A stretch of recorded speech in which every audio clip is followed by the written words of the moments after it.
أعوذ بالله من الشيطان الرجيم. بسم الله الرحمن الرحيم. ألم تر اتنقري للذين هاكسانتا خرجوا وتلوا من ديارهم دخلوا كورنا ودخلوا علاقونا وهم ألوف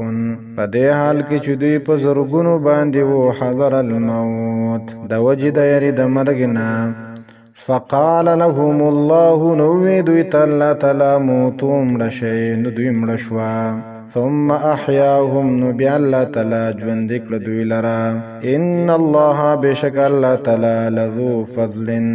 لوی فضل والده علی الناس بخلق باندې ولكن اکثر الناس لیکن زیاد د خلقنا لا یشکرون شکر نه دا کید الله تعالی د نعمتونو وقاتلوا فی سبیل الله وجنگی تاسو په لار د الله تعالی کې واعلموا شيئا ان الله بشک الله تعالی سمیع اوریدن کې ده علیم نو په ده من ذا الذی سوق ده هغه کسو یقرض الله چې قرض ورکړي الله تعالی ته قرضا حسنا قرض خیستا فیضاعفه الله تعالی بسوا کې دل را له د پارا اضعافا کثیرا پسوا کولو ډیر سره والله الله تعالی یقبض تنگی رزق و یبسط پر خیر رزق و الیه ترجعون دی الله تعالی تاسو واپس کړل کېږي علم تر تنګوري للملئ اغ جماعت من بني اسرائيل د بني اسرائيل ته من بعد موسی پس موسی علیہ السلام نا اس په وخت کې قالو چې ویل نبی الله مخبل پیغمبر ته ابعاث مقرر کلنا زمون د پارا ملکن مشرو بادشاہ امیر لشکرو نقاتل من بجنگ کو فی سبیل اللہ پلارد اللہ تعالی کی قالا نو دے پیغمبر و تو فرمایل حل عصیتم این ازدین دا این کتبا کچرت پرس کلشی علیکم پتاسو باندی القتالو جنگ کول د دشمن سرا اللہ تو قاتلو چی تاسو بیا قتال نکوی جنگ بنکوی قالو نو دی ورطب جواب کیوی لو مالنا و سجل دے پمونگ باندی اللہ نو قاتلا چی مونگ بقتال نکو جنگ بنکو فی سبیل اللہ پلارد اللہ تعالی کی وقد اخرجنا و یقینا چی مونگ را استلیشویو من دیارنا دخپلو کورن علاقونا و ابنائنا و دخپلو بچون زمونگ بچی قیدیان کردی دی فلما پس هر کنا کتب علیهم القتالو چی مقرر شو پرد شو علیهم القتالو پا دوی باندی جنگ کول د دشمن سرا تولو نو دوی اعراضو پو مخیوارو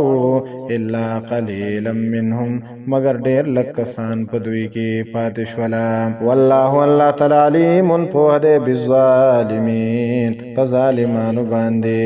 وقال لهم نبیهم نؤوی دوی تا پیغمبر دوی ان اللہ بشک اللہ تعالی قد بعثا یقین چی مقرر کرلو لکن ستاسو دا پارا طالوتا حضرت طالوتو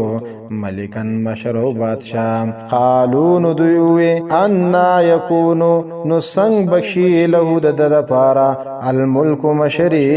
علینا پا منگ باندی ونحنو منگ احق دے زیاد حقدار یو بالملک دا مشری او دا بادشاہی منہو ددنا ولم یؤتاو دا تند ورکلے شوی ساعتا من المال پراخی دا مالو یعنی مالدار ندے قال نو حضرت شمویل علیہ السلام ورطوئے ان اللہ بشک اللہ تعالی اصطفاہو دلرا غرکڑے دے علیکم پتاسو باندی وزادہو بستتن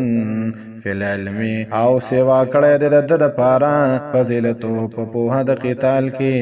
پپوہ د جنگ کی پپوہ د جہاد کی والجسم اللہ تعالی دلرا اذا پکڑے دا پا جسم کی یعنی جسمانی طاقت ور کڑے دے واللہ اللہ تعالی یوتی ملکہو ورکی باچائی خپل منا وچاہتا یشاؤ چلا تعالی ورتو واڑی واللہ اللہ تعالی واسع پراخ دے علیم نو پوہ دے وقال قال لهم اویدویتا نبیهم پیغمبر د دوی یعنی حضرت شمیل علیہ السلام تو فرمایلا ان آیت ملکه بشکا علامه د مشرعی د طالوت اغدا د ایاتیکم التابوت چرا بشتا ستا صندوق فيه پدی کې بسکینه رحمت او تمانینت فيه اطمینان بی من ربکم د طرف درب ستاسونا وبقیه و بقایا جات پی مما ده غنه ترک چې پرې خو دي آل موسی آل د موسی علیہ السلام و آل هارون و آل د هارون علیہ السلام تحمله چې بارای بدیل را الملائکه پرشتي ان فی ذلک بشک پدې کار کې لآیتن خامخا علامه واضحه ده په مشرعی د طالوت باندې لکم استاسو د پارا ان کنتم مؤمنین کتاسو ایمان راوړونکي